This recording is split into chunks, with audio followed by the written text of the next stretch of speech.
I guess I could have got Here we some go. different music because of Halloween.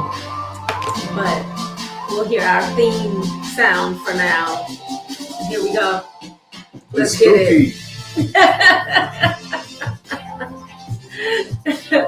Yeah, so we're going to talk about who's in your ear, in your relationship, who's talking to your woman, who's talking to your man, who are you listening to? That matters. It absolutely do. So go tell your mama and them. Go tell all your people, all your family and friends. Get in here. This Yes. is important. You want an elevated conversation about your relationship beyond the common, beyond the mundane. How do you make it last? What do you do? Mhm. So, who's here? Say hello. Hello. If you have questions, relationship questions, we'd love to hear them. You have things you want to ask questions about. Yes. But who are you Indeed. really listening to? Where are you getting your ideas as far as marriage, as far as relationships? Where are you finding the ideas that are informing upon the decisions that you're making? Who are you taking counsel from? Who are you asking questions? Lots of good questions to ask tonight. On Halloween. Halloween. This is Halloween. Halloween.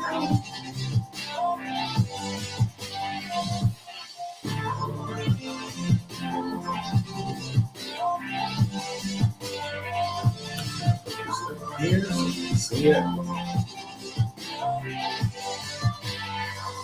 Welcome, Mary Scott. Welcome, Akemi. Welcome, Sidekick. Shawnee DW. Perry Anderson. Create Intuition, Sean. Love, Exandria. Welcome. Okay, so we're going to jump right into it. Let's get into it. I'm sure that. Hello, Mrs. Knock. I'm sure. Hello, happy Maria, Halloween happy to Halloween. everyone. Hello, Natasha. Go ahead and reshare. And you guys actually asked us to talk about this. We got a number of queries about it. Will you say something about or speak to or open up a dialogue about Tyrese's ex-wife, an R&B singer named Tyrese Gibson, who was very popular back in the day. You may know him from Fast and the Furious. And his ex-wife, we're talking about marriage, we're talking about relationships, and we're talking about who is in your ear. Who are you listening to? Right. Who are you taking counsel from in regard to your relationship? And so, yes, no problem. Love, Exandria. So I want to explore a couple things with regard to this. Yes. So for those of you who are new to us, we are the Infinite Couple, Baba Richard, Sri Namaste Moore. We are a married couple. We have been together for 20 years. We have 8 adult children in our blended family, ranging in age from 22 to 35. We teach. We are master metaphysicians. We are ordained ministers. We are utterly spiritual, totally non-religious. And we teach. We are here to return men and women to each other, to end the battle of the sexes, and to teach people how to have amazingly powerful lives and building a life of luxury, of legacy, make all the monies that you desire, while being head over heels in love with each other for a lifetime. So that's what we're here to do. That is what we do. And tonight we're talking about Mr. Gibson's ex-wife, Samantha Ann. Absolutely. Yeah. So a lot of people have asked us to talk about this, and it is really intriguing. I want to ask, because one of the things that she says in the video was that you can be intoxicated in your emotions. And I don't think I've really heard that term before. So I wanted to ask you about that specifically. Can your relationship, thank you for the big giant heart thing. I don't know about the nomenclature regarding most of the things that pop up on TikTok, but they are way cool though. Yes, thank you for the hearts.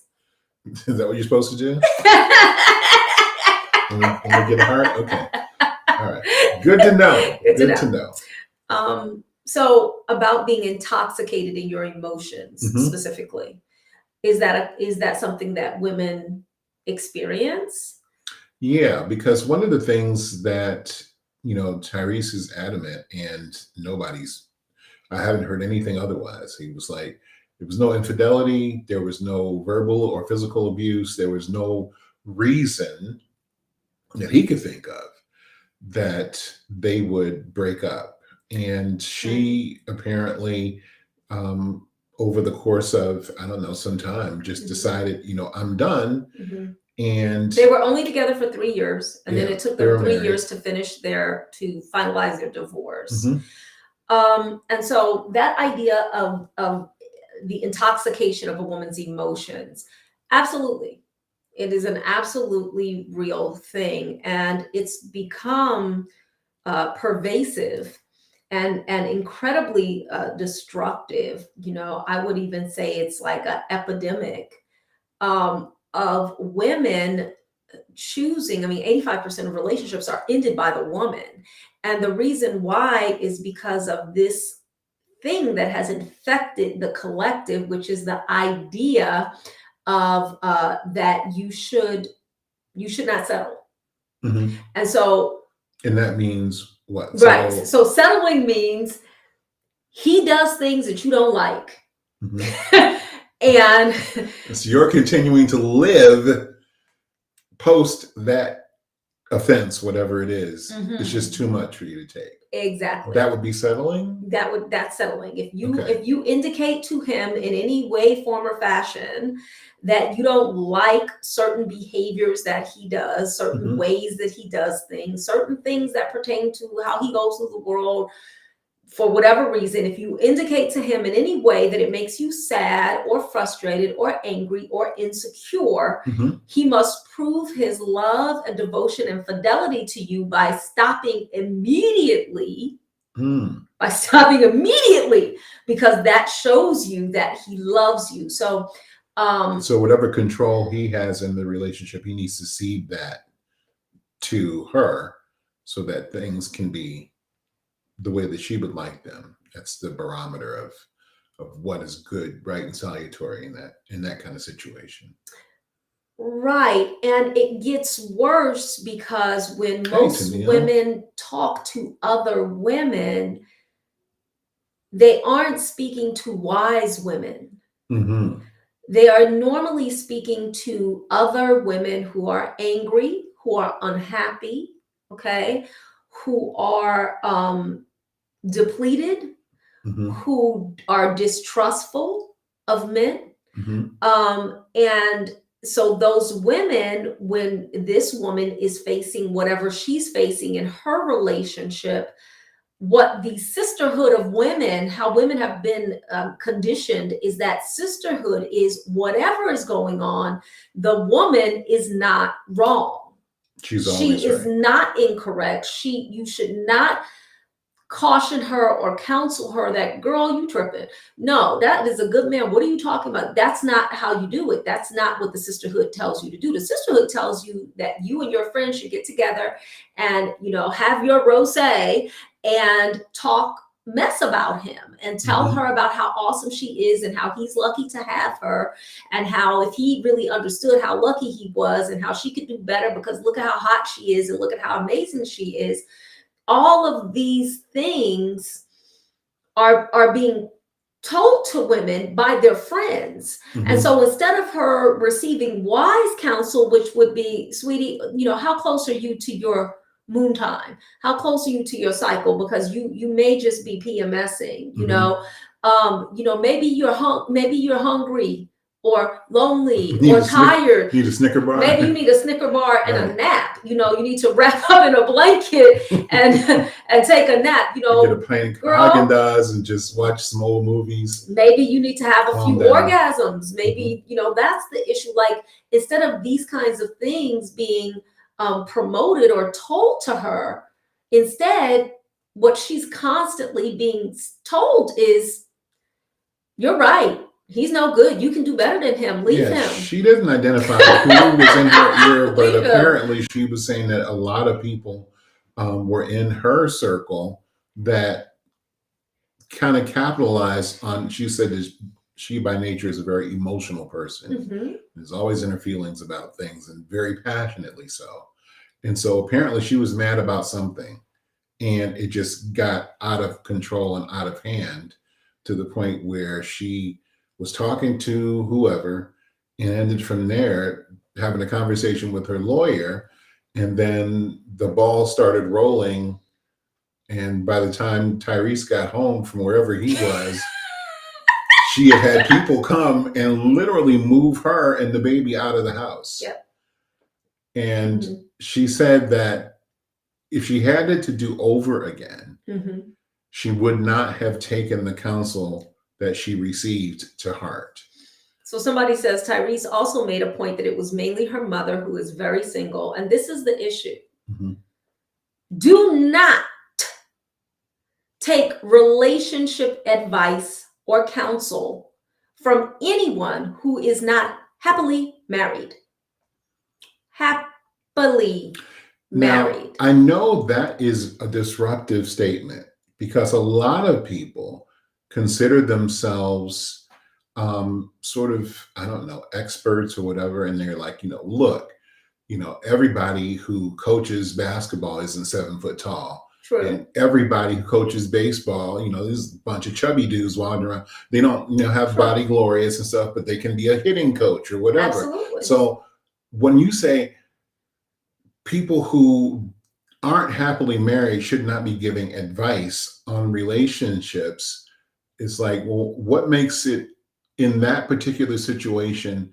What are the things that disqualify a person who's not happily married from giving advice to a person who wants to be, which is ostensibly why they are asking for that type of counsel? So it sounds like it makes sense, right? Like a Mhm. person can do these things in sports, but everything doesn't work for everyone. In other words, we can't take every metaphor Mhm. and apply it to everything. So absolutely, in sports that makes sense because you can still know what is necessary in order to win.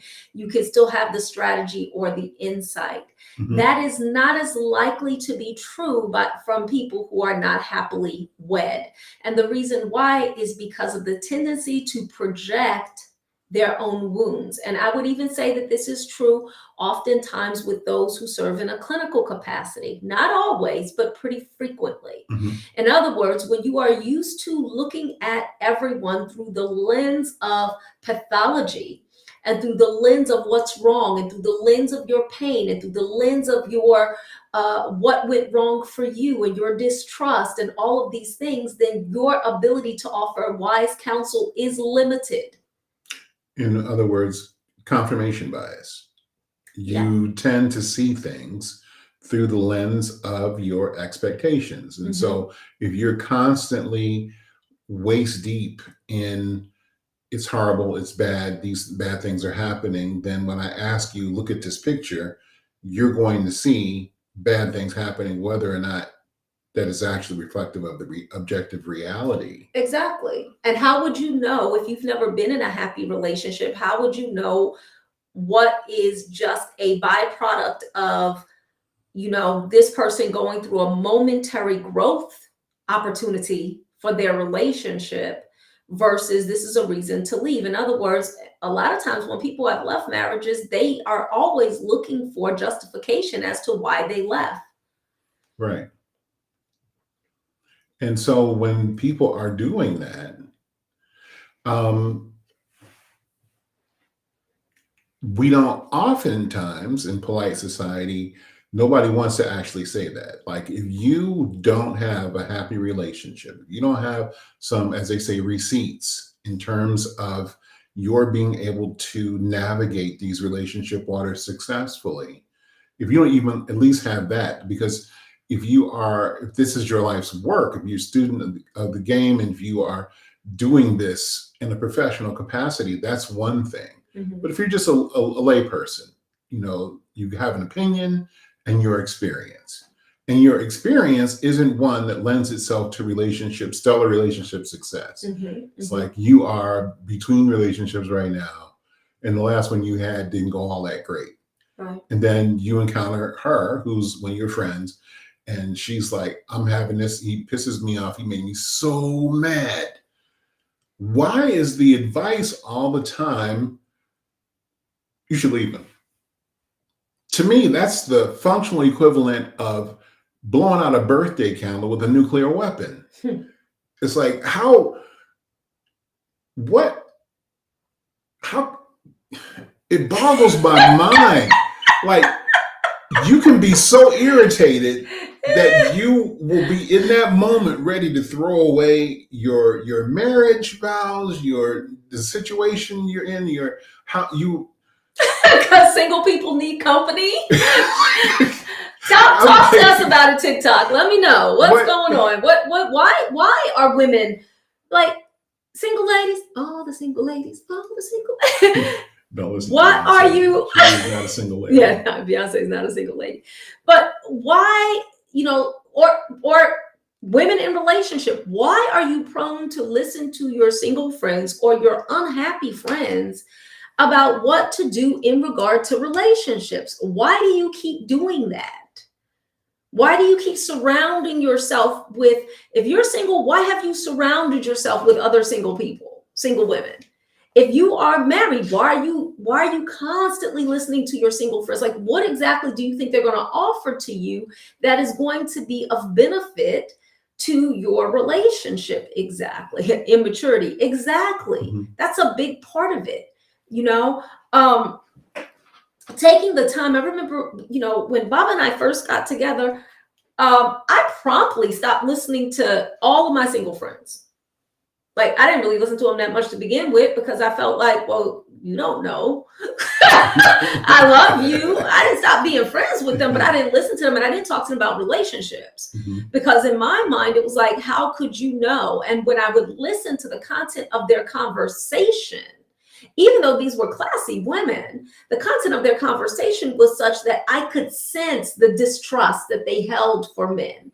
This, the somewhat of even the contempt. Like, I have certain things that I want. As long as he's doing that, then it's all gravy. But if he stops, I don't really look. We may have to do something else. And that was not the way I desired to enter into a relationship. And then once we began our relationship, I had one friend that I still spoke to who was single, actually. But the reason why I would talk to her about relationships is because she had a very similar mindset to the one I had, which was, I'm in it. I'm all the way in it. I've chosen. Mm-hmm. And so now it's a question of learning how to be with the man that I have chosen. And I think that many people have not learned. You don't have, I believe that it is a responsibility of older women like myself to teach younger women, and sometimes even women older than me, what it is to have a happy relationship, what it is to be a happy wife, what it is to have a happy life, what it is to be well loved and actually enjoy your life. Because now women are really taught that you can't, and it's all men's fault. Mm-hmm. And I believe that until women start taking responsibility and start being accountable for their own decisions and for their own personal growth, and recognizing the immaturity that our culture has imparted to women, women are going to continue to make the same mistakes, because we've confused this immaturity with empowerment, and they are not the same thing. Right. Yeah. They're not the same thing. There are some big confusions going on. Confusing, certainly. Immaturity with empowerment is one, but another one that I see that affects a lot of relationships adversely is we have somehow conflated this idea of diversity and inclusion and brought that into interpersonal relationships. Mhm. So you feel like a good person would allow dissenting views. You need to, in order to be good and be balanced, you should have people in your circle who don't think like you do. That's a popular one. Who have divergent views. That's another popular one. Who say things that are totally what you wouldn't say and look at life in ways that you don't look at that. And so what I think, in many cases, people are trying to maintain their good person card by having people in their circle who actively say things that are contrary to their life path in terms of relationships specifically. Okay, because they're trying to show how that they have. Yeah, and I do see that, because That you sometimes are I'll a see good, right-thinking person who's not, you're not looking for an echo chamber. And I see that sometimes where women will actually say, well, I don't agree with this, but what do you guys think? That consensus seeking, right? And that's a problem. So I see, so I have a few things here that I'm seeing. The issue is we saw older generations coexisting but not fulfilled. So here's something interesting that I have found with the women that I am privileged and honored to mentor, is that some of them, many of them, projected onto their parents what they thought were going on based on the current collective thoughts, only to find out as they got older that their parents' relationships were actually deeply healthy and deeply loving, but they were projecting onto it. So let me say this. If you are in your 40s or under, you grew up watching on your television programs from the time you were yay high examples of unhappy marriages. Unhappy marriages for the last probably 30 years in terms of popular media have been a source of entertainment. And because of that, because you started receiving that with mother's milk, meaning that you were seeing this even when you were too young to process what you were seeing, what we are finding and what the data is suggesting is that many people are projecting onto what they saw based on what they saw on television, based on what they saw on their children's programs, based on, and we had a conversation in our Facebook group called The Convergence. If you're on Facebook, join us there. It's a free group. And we talk about masculine, feminine dynamics and masculine, feminine relationships, okay? So Baba and I have been doing what we do for a very long time. And we're also researchers. So we've been researching this. Baba is a trained sociologist. So we've been researching this and looking at this for a long time. And so what we've noticed is that there is this tendency to believe what you see, especially when you are under the age of 12. But then even above that, your brain does not finish developing until you are 25 years old. And so what ends up happening is there's a belief that, oh, things are so bad, things are so horrible, this is so, and my mom, do you know that all you have to do is see your mother cry one time as a child, and your brain does not know that you only saw it once? It will keep putting it on repeat as if you saw it over and over and over again. All I remember when I was growing up, my mom was always crying. She was just sad. Anytime my dad was around, she was sad. You were a child. You had no concept of time. Right. So this is what we're finding out about the way the brain works. This is what we're finding out as far as how memory works. And so I'm saying all of that to say memory that line is huge. Yeah. Like, you are not actually remembering any of the things that you recall. Yeah. What you recall when you remember something is the last time you thought about that thing. And whatever details your mind inserted at that point, now you're accepting those things as fact. And that's why memory is faulty. Most of that stuff. Memory is notoriously flawed and faulty. It is not reliable, which is why it cannot be relied upon when we talk about witnesses to crimes and things of that nature. And so when you realize all these things and you start connecting the dots, you start realizing that the narrative that so many women have about relationships and unfulfillment and things like that is simply not true. Many of our parents, I was part of the generation where we first saw a lot of divorce and an increase in the amount of unmarried women. Okay. My mother was not married to my father. I had to learn how to be with a man because it wasn't like I saw it up close and personal. how to do that, how to be with that. Okay. Mhm. And so this is what we mean when we talk about taking responsibility, because if you don't take responsibility for saying, I am ignorant of how to be with men, I am ignorant of how men are different than women, I am ignorant, I wouldn't know a healthy man if I was sitting right with him because I assume that he will be like me. Like, that's what I mean when I say taking responsibility, because until you really lean into that and start choosing to learn, you are going to keep making the same mistakes. Mhm. Right. And so what's happening is many women, she's doing the same thing. She made the same mistake, which is mom doesn't know. So mom's like, well, no, you need to. Right. And everybody's projecting their own little narratives on the Exactly. situation. And I think, well, a couple things come to mind that I think will really be helpful. You need to have an ironclad standard with respect to the integrity and the sanctity of your relationship. Yep. Everybody in your Step circle, one.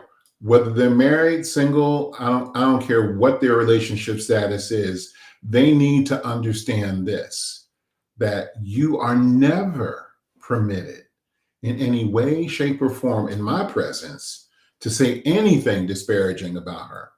Mm. Period. End of story. Period. Or about him.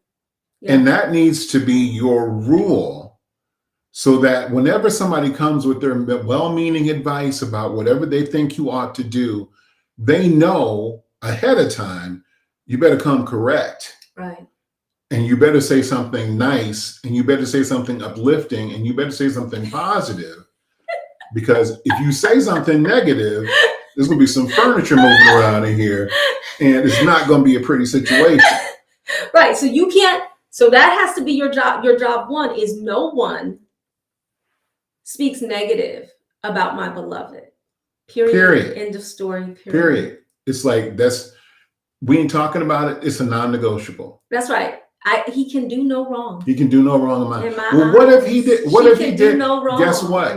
Guess what? If it happens, if anything happens between us that needs to be handled, it cannot be handled by anybody other than the two of us. Exactly. We are not going to sit here and allow other people to come and talk mess about each other. And that's what, like in my presence, that's disrespectful. As you say back in the day, it's an A and B conversation. Feel free to see your way out. Right. You cannot allow it. Right.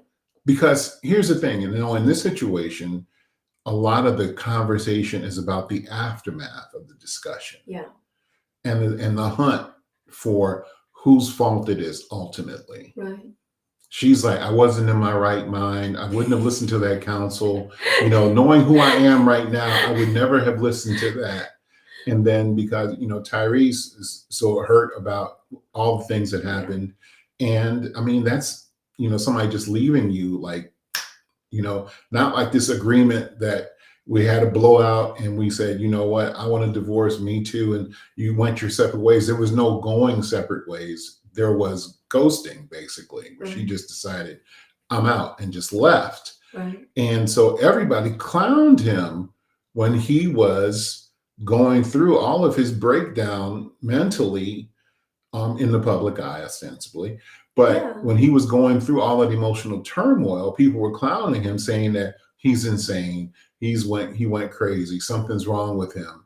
But what we were actually witnessing was the deep hurt that happens in the masculine when it's like feminine people aren't the only people who can be abandoned.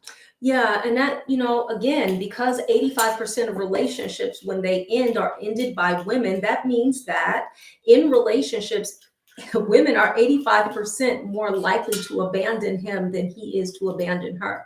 So who really has the issue with commitment? Who really has the issue with commitment? We see this over and over and over again, that a woman's commitment is far more flighty than a man's commitment. that men tend to, and again, this is what the statistics show us, that men, in spite of how many The research women, shows. you know, women keep wanting to say, they keep trotting out this thing like women like to commit and men aren't commitment and they don't want to do. And I'm like, I'm sorry, that is not It's what exactly it the suggests. opposite. It actually is exactly the opposite. Men stay because when a man has committed, he sees that as being like, I'm not going anywhere.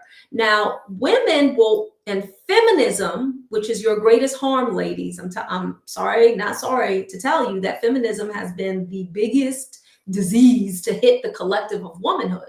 But feminism will tell a woman that will change his commitment into something negative. Mhm. And they'll say, well, that's because he just, yeah, that's exactly it. So once he got you, he feel like he doesn't have to do anything. So he'll just feel like he can do anything he wants to do because you ain't going nowhere. No, he's not going anywhere. Right. That's really how he sees it, because we agreed, we committed to each other. I'm not going anywhere. But I think that there is a huge as above, so below that's often ignored when we start talking about that. Mm-hmm. That masculine level of commitment to a course of action is the same exact thing that you see in action all the time. Mm-hmm. The big explosion happens. Everybody's running away. Who's running towards the damn explosion? Yeah. Men that have committed that when shit pops off, I'm going to take care of it. I'm going to handle it. They're the people with the flashlight saying, hey, everybody run this way. Mm-hmm. And then they're going to wherever the conflict is, or wherever the fire is, or wherever the accident is. Mm-hmm. Men are constantly doing that in our society. Mm-hmm. Because why? I am off duty. I don't have on my uniform. It's not my day to do this thing, but I have committed that because I'm a paramedic, if somebody's hurt, I'm going in the direction of the hurt person. Why? Because that's my commitment. Right. I'm committed. If something's on fire and I'm a fireman, I'm going in the direction of the fire. Why? Yeah, it was my day off, but so damn what? You know, I'm committed because I'm a police officer. Thank you for the rose. Even in the situations where somebody's committing a crime and doing something they got doing, I can be out on vacation with my family, but I'm going to step in harm's way and do it. Why? Because of the strength of my commitment. And here's the thing, ladies. If you've never been with a man like that, that's on you. I love you. I know. That really is. That's on you. Right. But it's okay because you can learn how to choose. You can learn how to choose. There's a way. There's a way to choose men who are that way. There's a way to become a woman who attracts men who are that way. Women don't understand that your true femininity, not this fake sugar baby femininity that we're seeing where it's just like, oh, it's just about how I look. And, you know, don't you take me to Cheesecake Factory and all this other stuff. That's not real feminine. That's faux feminine. That's foolishness, right? Real femininity is its own protection for women. Because what happens is when you are really feminine, you do not attract non-masculine men. Mm-hmm. When you are not feminine, when you are masculinized in your affect, in your emotions, in your energy, in the way you handle yourself and the way you handle him, you attract men who are more feminine.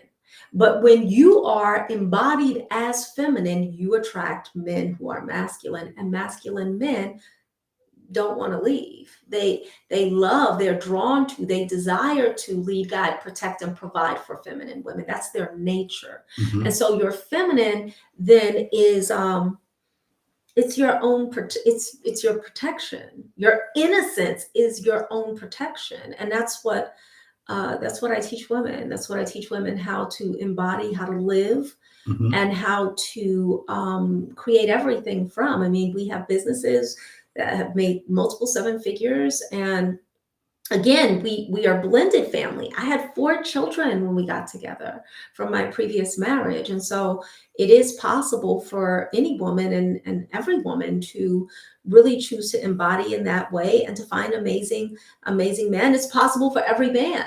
It is possible. I deeply honor and respect Baba Richard. Like, I'd follow him anywhere. He leads and I follow, and I love it. There's no hardship. There's no like, oh. I love it. I want to go where he's going. But Okay. you have to, I think, be cognizant of the messaging that you're getting, because that's another thing too. First, definitely don't take advice from people who aren't doing well with respect to what you're trying to do. So you don't have a good relationship, shh, hush, get you one. Then you can say, okay, look, this is what I've done.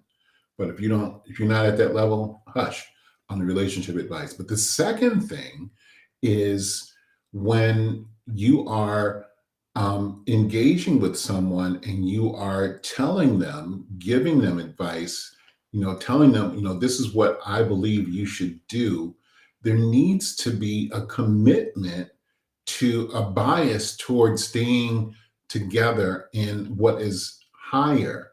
Like your default can't be just forget it.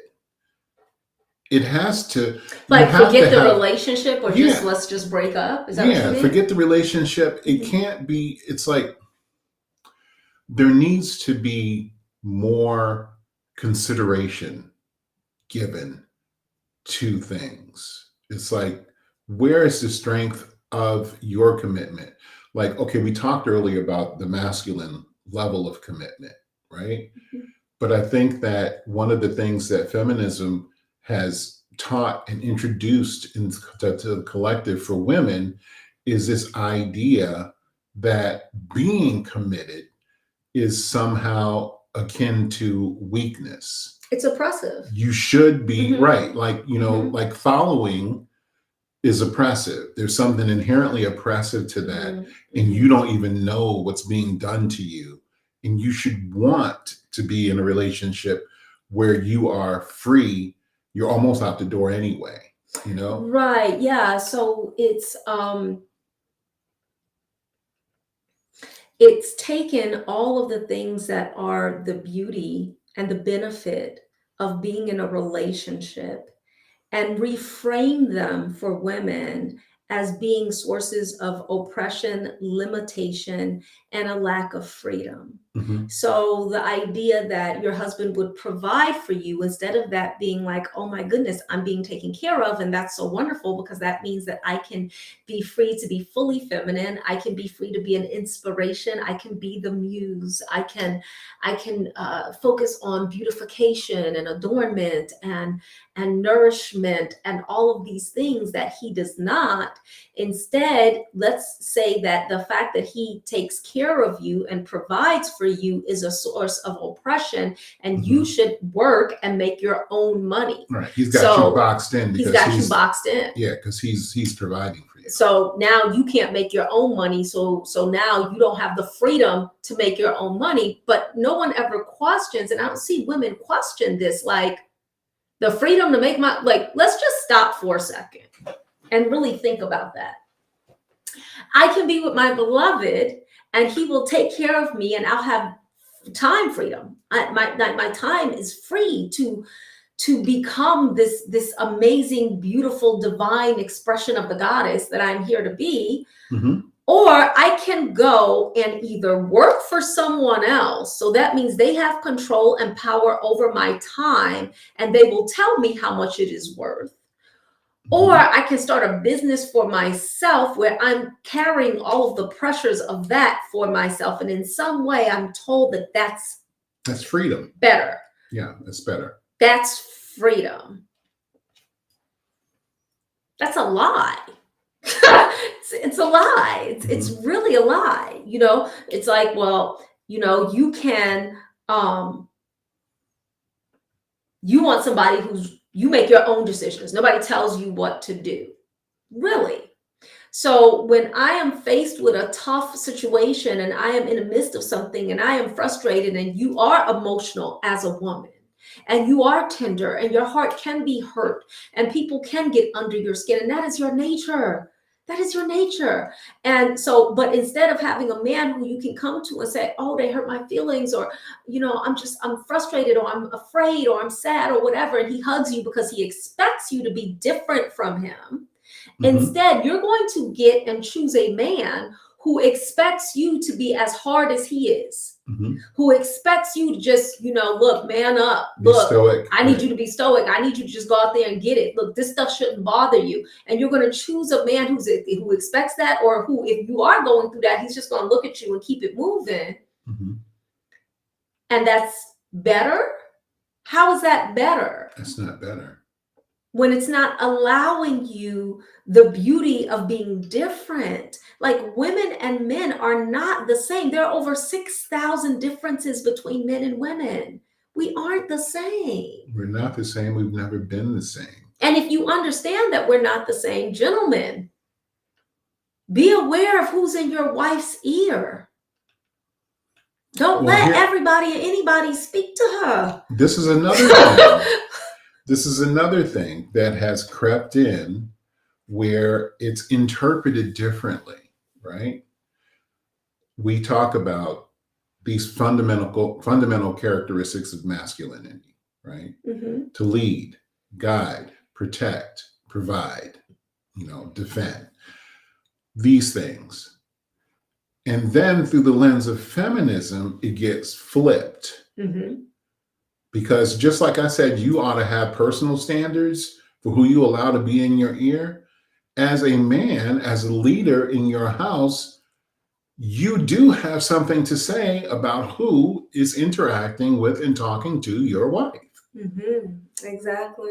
Now, feminist ideology will say, well, that's oppression. Yeah. You should be free to listen to whoever you want to listen to and talk to whoever you want to talk to. And he has nothing to say about it. I say that's bullshit. And that's why the rates of anxiety for women continue to rise, because there are no checks and balances. Women, we are highly influenceable.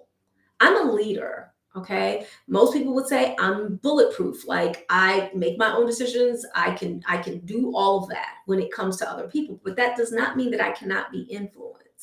And I think that if you have deceived yourself into believing that you aren't influenceable, that makes it even more of an issue, because you can't even see it in yourself. You don't see how you are influenced by the things around you, by the people who you speak to, by the communities that you choose to be a part of.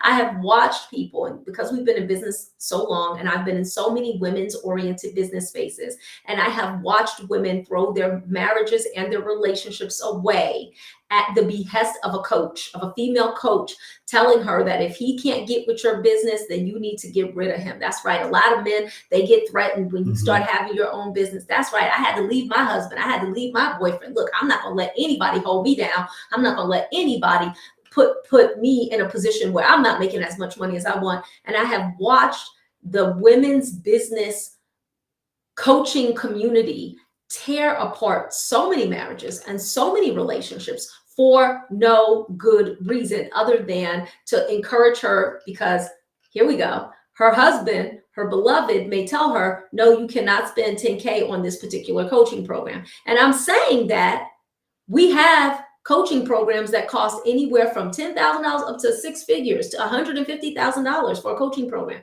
So even though we do have high-end coaching programs that we offer, you know what we tell our female clients? You need to speak to your husband. To Mr. You. Y'all need to be on one accord with respect to this. Even if he's not, if she's coaching with Sri Namaste, he's not going to be involved in those discussions. At the same time, this is a financial decision that's going to affect his household. That's right. And we don't want anybody to be in a situation where they're doing something surreptitious in the name of being successful. It's one of the first things we ask someone. If it's a woman and she's married, and we say, you know what? Does your husband know that you are signing up for this? Does he agree with this? Now, we can't make everybody tell the truth. Right. Okay. But it's one of the things that we are always looking at is, do you have the decision maker's permission? Is it in agreement? Are you in agreement? And it's one of it's why we're trusted, because we're here to support your marriage. We're not here to undermine it in any way, form, or fashion. And if he says no, then we'll say, okay, well, do you have a price point that you need to stay within? Maybe we can offer you a different program or direct you to a different program at a different price point that works for your family. But we're here to build families and legacy. We're not here to be like, well, I just want to get everything I can get. And if that means destroying your marriage in the process, I'll do that. And we have seen people do it. We've seen it. Yeah, we've seen it. We've seen it over and over again. And so as a man, you do have something to say. It's like, I have got my metaphysical and spiritual head on a swivel. I am looking for things that causes her disquiet, that causes her not to feel happy, that causes her, somebody's irritating her or something irritating is going on or whatever. I'm looking at those things because you're not in this by yourself. Exactly. We are a team. And so if something is disturbing her, it's disturbing me. And I'm not going to have it. And I think that, it's important that is really that you lean into that, regardless of what your socioeconomic status is, regardless of how much wealth you have or how busy you are, that you always find a way to find out what's going on with your woman, because your protection of her is not just from lions and tigers and bears, oh my, it's also from things that are creating additional stress in her life. And one of the things that can be a source of stress is anyone who is speaking against your relationship. So you should not just allow that and just be like I'll say, let me make it real clear. I know you have seen on many occasions this idea of the, busybody mother-in-law who's constantly giving you a hard way to go. Gentlemen, you do not have to just accept that. It is totally good, right, and salutary for you to put some limitations, okay, on your in-laws if your in-laws are interrupting and being a negative impact and influence on your wife. It is totally okay for you to say, you know what, Mom, I really love you. I know you love her, but I need you to lean back a little bit. It's totally okay for you to say, ladies, you know what, Mom, this is my marriage. Okay, this is my marriage. You cannot interfere. And you need to get in the habit of doing it before you get married. Because if you assume that, oh, they're acting like this now, but once we get married, they're not going to do that anymore. That is not true. You won't get married if you don't check that behavior. Because they're not going to stop. And moms can be very subtle. Oh, that's a cute little ring that he gave you. Oh, what happened? Well, okay. I mean, far be it from me to say anything. This is, it's not my relationship. I wouldn't be able to, I couldn't, one time I was with a man and he, okay, there's a lot of little sideways things that can be said and you don't realize it, but now you're constantly, so how does this inform on your relationship? Well, hey, we got a heart thing. Love that heart. How does that inform upon your relationship? Well, now that Mom is saying that to you, and that she's got a problem, that's what he took you for dinner. So now every time your beloved does something, you have this pressure. You have this pressure inside of you for him to live up to whatever the issues are, whatever the things are. Essentially someone else's expectation. Because it's inside of you now. Their way of looking at things, etc. If for no other reason than to alleviate some of that tension that's created by your listening to that opinion in the first place. And a lot of women don't realize that it's creating that tension because they're so used to living with it because they've lived with their mothers their whole lives. So women don't even realize it. They're like, I've been living with her doing that. She's been a source of constant stress and pressure in my belly ever since I've been on the planet. So you just think that's mom. That's what it means to have a mom. Well, all moms aren't like that. No, and you know what that feels like. Because when you were a kid and your parents had you do something and you knew they were going to clown you the next day. And you're like, oh man, this is going to be horrible. Why? Because this is going to affect how other people are looking at me. It's that same type of feeling, only now it's in an adult body. Right. So now you're looking at every time your beloved does something, he gets you some flowers and they're sunflowers and not roses, or they're roses instead of orchids, or he gets you the handbag and it's Marc Jacobs instead of the instead of being a Birkin, or he buys you the shoes and they're Jimmy Choos instead of Louboutins. And it's always like, oh, he got you that. Where'd y'all go for your dinner for your anniversary? Oh, that's sweet. I guess at least he's trying. So you're constantly getting these little things, these little digs. And so what's happening, what that is doing now is it's actually inserting these distortions that are creating a barrier to love, because no matter what your beloved does, see, our job is to dwell with him and love him. Mm-hmm. And learn to accept how he loves us. So that means that his love language may not be words. His love language may be gifts. But if you're constantly questioning the gifts, or allowing other people around you to question the gifts, which causes you to question the gifts. Look, your relationship is neither a spectator sport or a community project. It's like, it's not a team event. Everybody is not entitled to an opinion. They're just not. I don't give a damn if it is unreasonable, if they think it's unreasonable. You've got to draw these lines. Otherwise, you find yourself on the regret train, like this young woman is, saying, you know what? If I had it to do over again, I would do differently. Right. You can learn, you can acquire wisdom and knowledge ahead of the situation or the circumstance where you would actually need it. Mm-hmm. So look at that as not, well, I know the people in my life would never say something like that. Look at it more like a cautionary tale that, you know what, I am going to be vigilant about this. I am going to be listening, and I am going to be holding people accountable. Right. Because what often happens, ladies, is that your people do this.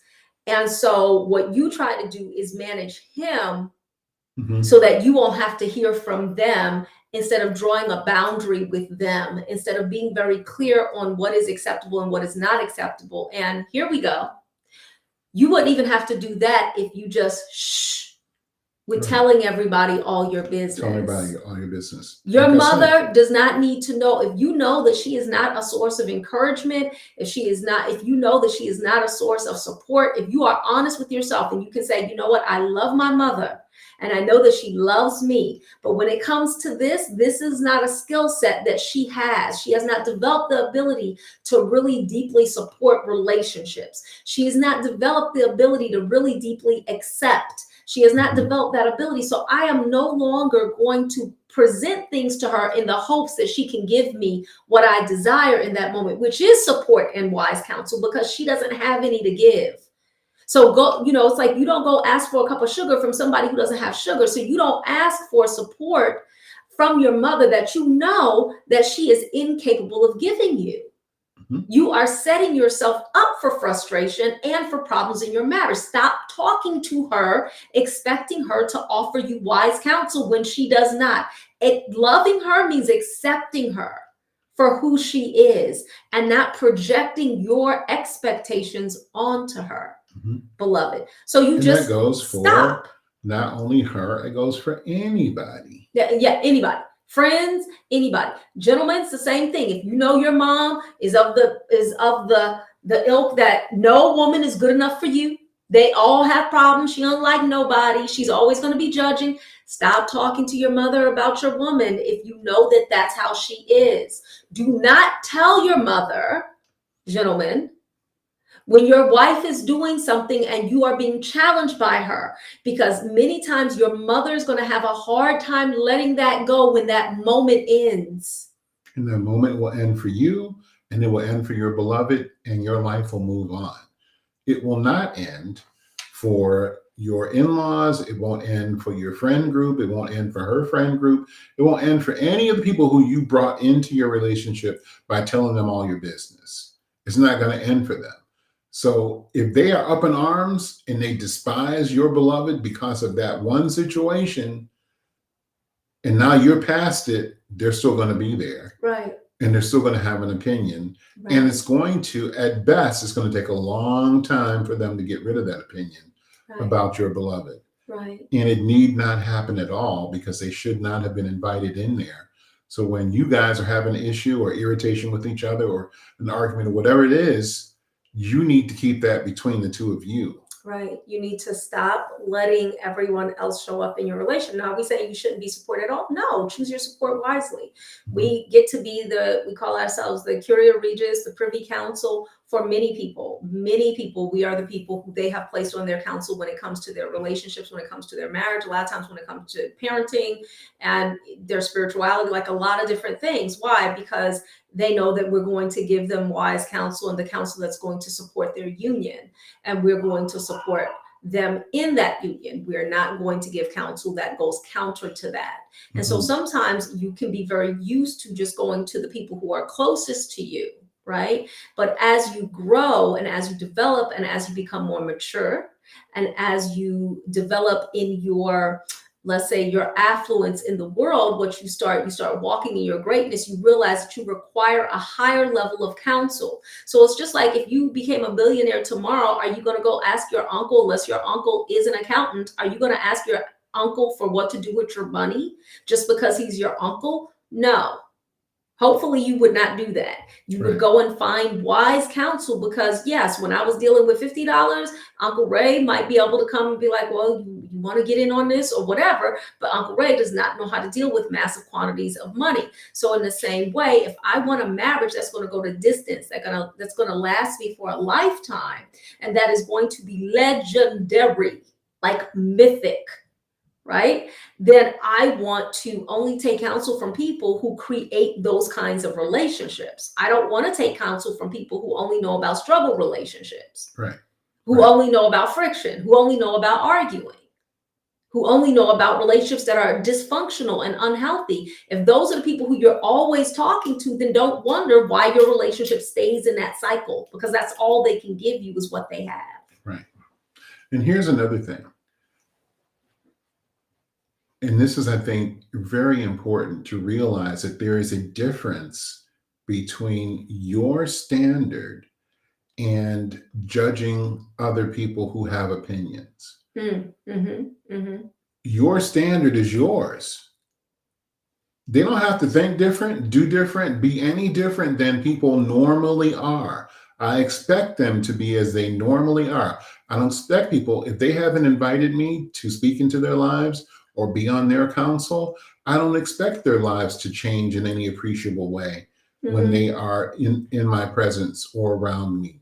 Yeah, even because of what we do. We don't expect our family members or our friends that we're necessarily going to be on their counsel unless they ask us, unless they say, you know what, I really want your insight. Otherwise, we're like, we've been doing this for all these years. And it's like, if you don't ask me for business advice, I won't give you any. You don't ask me for relationship advice, I'm not going to give you any. Right. I'll just be like, So y'all just saw that happen and you didn't say anything? Yeah. Well, there's a thing called sovereignty, right?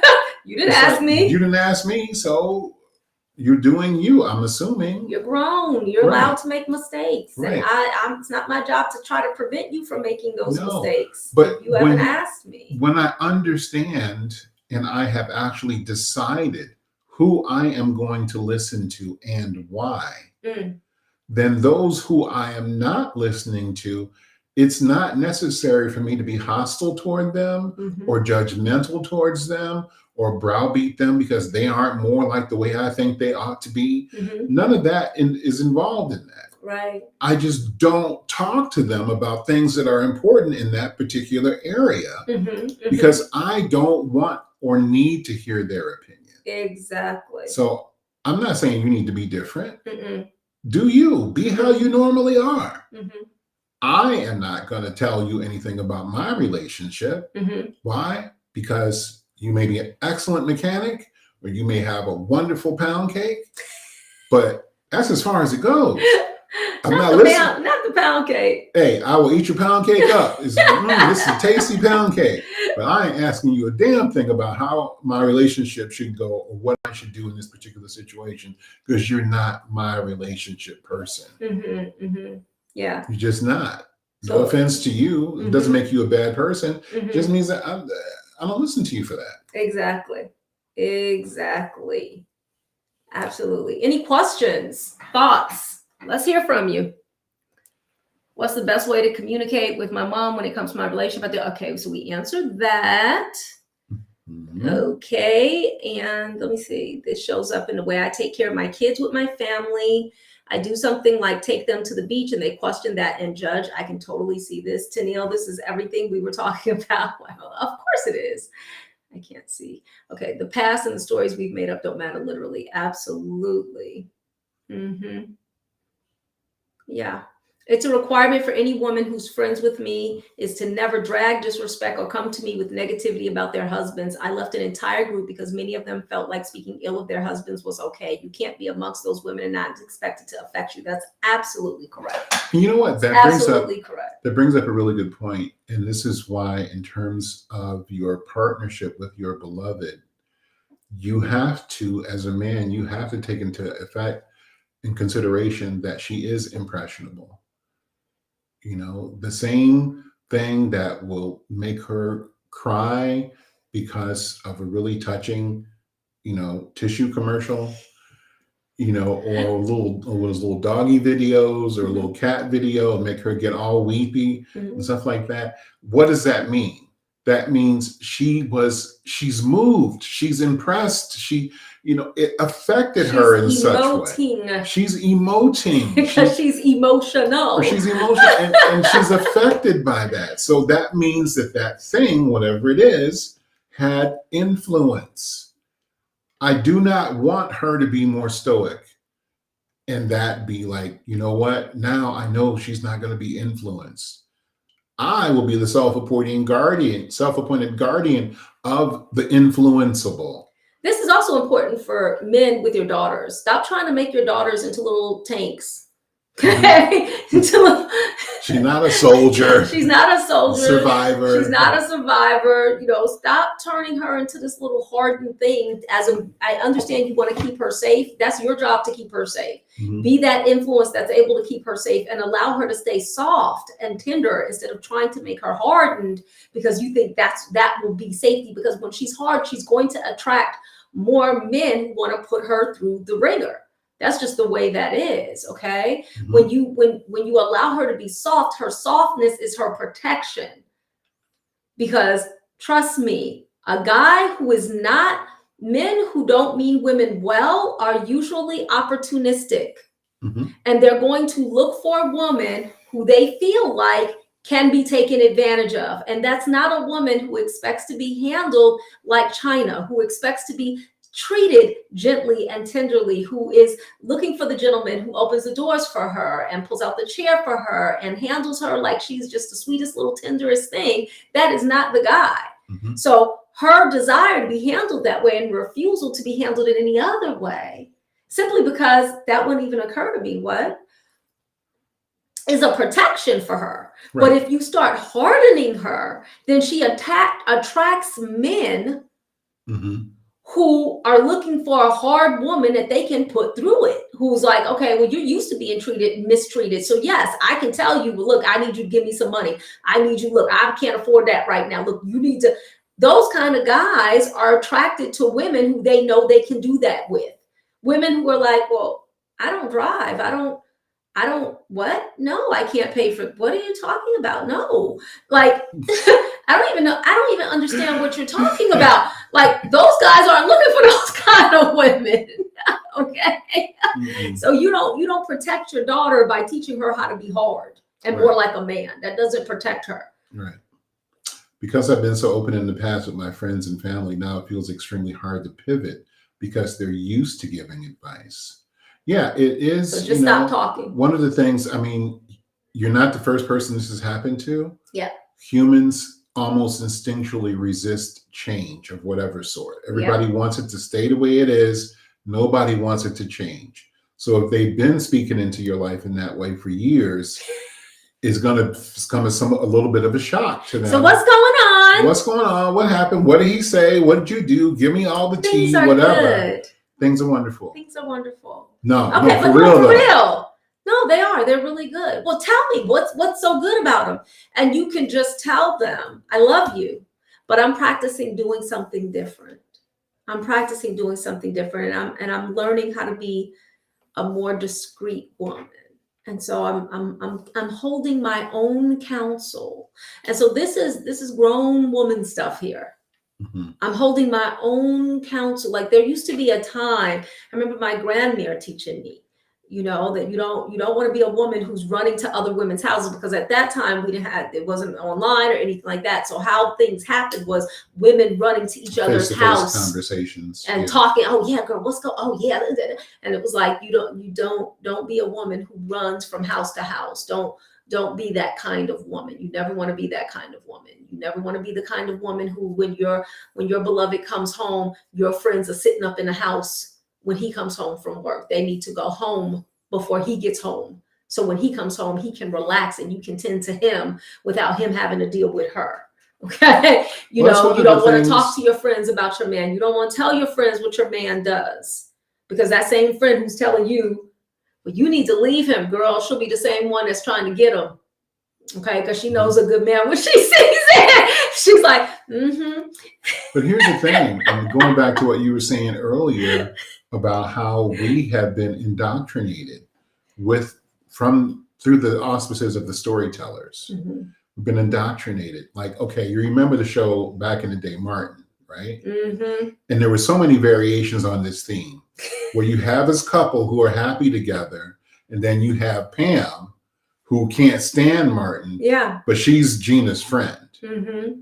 And so Martin's always got a hard way to go because of Pam's opinion Mm-hmm. in Gina's ear. Right. And Gina's always got a hard way to go because of Martin's mom. Now, many of you grew up seeing this and watching this. So to you, that's just normal. That's the way relationships go. Mm-hmm. No, it is not. It's not. You have created relationships in that image. It's not that just goes part and parcel with relationships. Mm-hmm. You've been taught that is how relationships go. You should not have a friend that feels about your beloved the way Pam felt about Martin. No. She should not spend more than 5 minutes in your house and be like, okay, you got to go. Because you cannot be, and she's like openly disrespectful. All the time. All the time. And everybody just kind of rolls their eyes and say, oh, here Pam goes. And she's getting in Martin again. And Gina just kind of looked at it and let it happen. And it's a show. It's entertainment. It's written by comedic writers for that effect. I understand that. At the same time, impressions, right? Impressions. When you are being given these messages, I hated that show. Me too. I hated it too. And over and over and over again. Then it's like, wait a minute. Why? There's so many things about that show I hate. That's why they call it television programming. Yeah. It's like you're being programmed by receiving these messages over and over and over and over again. And so then you grow up and now you got a friend, your friend, who feels very comfortable saying out of the way stuff to you about him, mm-hmm. and even to him about him. Yeah. And everybody just kind of laughs it off. And it's like, man, she's always in a bad mood. Y'all quit. Y'all always going back and forth, and it's just ha funny, but it's not funny. No, it's interesting because, we say television and we understand that vision, in one of the sacred texts, it says, without a vision, the people perish. So that means vision is very important. The vision, it says, write the vision and make it plain, right? So that way he that runs, can basically accomplish it. You can go and get it. So what happens then if you are fed the incorrect vision? Then what happens is it distorts the direction that you go in. It distorts where you feel, what you feel like is possible or what you feel like you can have, right?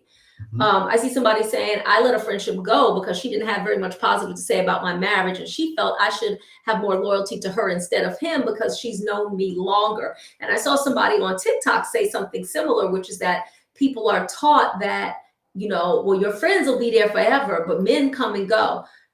That's not the way it's supposed to go. Your husband is the one that the forever relationship swore to have forever. So again, we're seeing the distortion again. You guys see it? The distortion is that you and your friends, and you've seen that, right? We watched Friends. We watched all of these shows where, yes, people had lifelong friendships and their marriages and their relationships came and go. But the reality is marriage is the connection. Mm-hmm. Is the connection. that you guys get into that is meant to last a lifetime through good, bad, rich or poor, all of that. But in modern parlance, marriage is supposed to last you throughout your transformations, beloved, through all of your personal growth and development, through the businesses that you start and the businesses that you tear down, through the children that you have and them becoming adults and going on to new things, through all of the versions and the permutations of you. Your marriage can grow stronger as you grow and change and evolve, as opposed to it, well, it's just natural. I mean, you're going to grow, and so you guys will outgrow each other. That is not natural. That is not natural. Right. You're not supposed to outgrow each other. Mm-mm. You're supposed to grow together. When Baba and I are out and we are just being ourselves, people think that we are newlyweds. They think we have just gotten together. Like, oh my gosh, you guys, young love, new love. And we're like, what? New love? No. Baby, this is 20 years. This is what? It's old crusty love. What?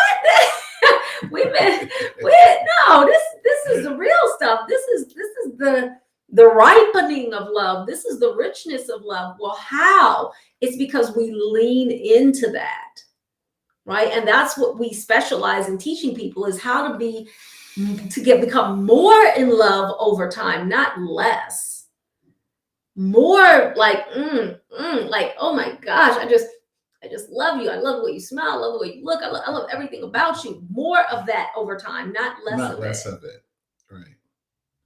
So you may be feeling like, you know what? I need to change some things. I need to have some different people in my counsel. I need to have some different people in my ear. Some people who are going to support my relationship with their advice, support my marriage with their advice, instead of becoming a source of friction and division. And so we want to invite you, if you need that kind of support, then put, I don't know, what hashtag? You always a good thing. Hashtag support. Hashtag support. And we will tell you about the things that we have in our wheelhouse that can be of benefit to you. Yeah, you can put hashtag support. You can send us a message.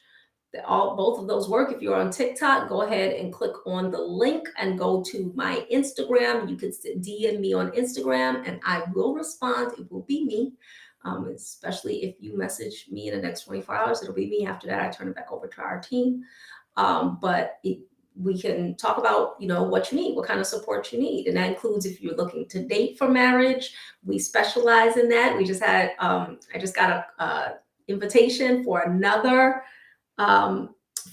client. Well, she actually just got married last weekend, but I just got the invitation. And so I always ask our clients to send us wedding invitations. And so they've been sending them. And so we had another client get married last weekend, who took our Dating for Marriage course, which is right now, we're getting ready to teach it live. It's only $97. So if you want to get in on that, just go on over to Instagram or leave us a message here on Facebook or whatever other platform, put hashtag DFM and we'll get you a link. Okay, you joined Dating for Marriage Live? Yay! Absolutely. And yes, marriage matters. If anybody's telling you that marriage doesn't matter, it's just a piece of paper, that is an unlearned person. Just telling you, that is an unlearned person who hurt you. Right. Being married is literally the most important decision of your life. Who you are going to marry is the most important decision that you are going to make. It affects your fortunes. It affects your emotional state. It affects your brain.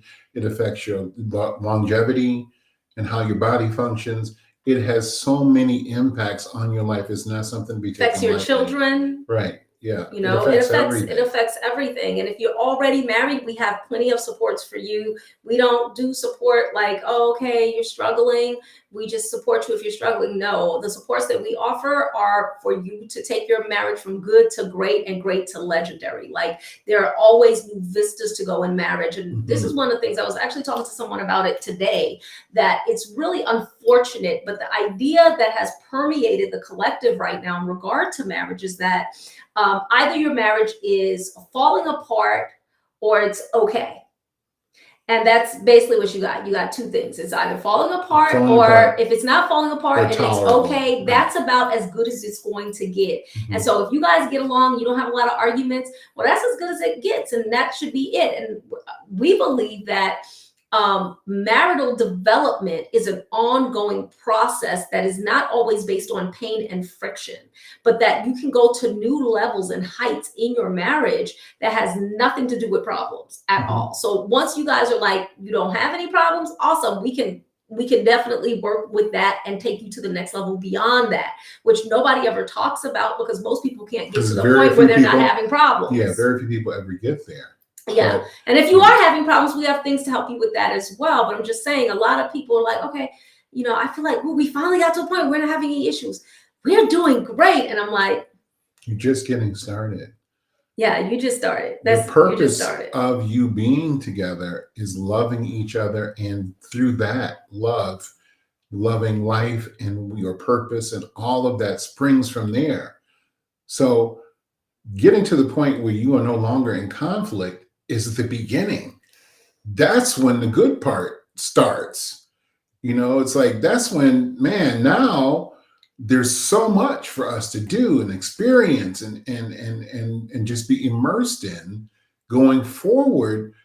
Now you actually turning into an actual human being that's making a contribution to the universe, because now you're not using all your energy up on trying to maintain boundary lines and deal with skirmishes in your relationship.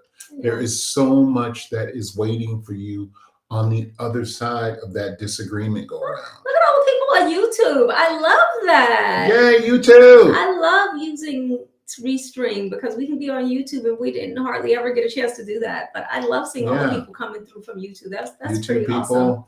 Are cool. It's like different tribes of people. We got really is. We got Facebook people, YouTube people, TikTok people, Instagram people.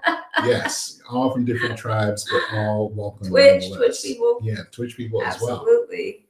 Yeah, so definitely drop us a line, #DFM or #support, and we'll get you the link that you need, because we want you to win. We want you to experience that love, that legendary love, so that when the time comes when your descendants are looking at you in a picture, right? Mm-hmm. They're pointing you out to other people and saying, these are my grandparents. They were so in love. Mm-hmm. Oh my goodness. Mm-hmm. You should be legendary in your family for love. Yes. Oh my goodness. You should be notorious for love. Andre says he needs a wife. We can help you, Andre. We can help you. We are matchmakers. We didn't even talk about the fact that we're matchmakers, mm-hmm. and that we help people find their forever love. Like, that's a huge part of what we do. Absolutely.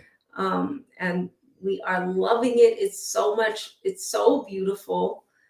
And let's see, Janine Renee Floyd, pair character dancing under a rain of confetti. Yay! You're amazing. You're amazing. Thank you. Thank you so much. You. That's beautiful. Great to legendary. Exactly, because mm-hmm. there's so much beyond the mundane. We aren't here.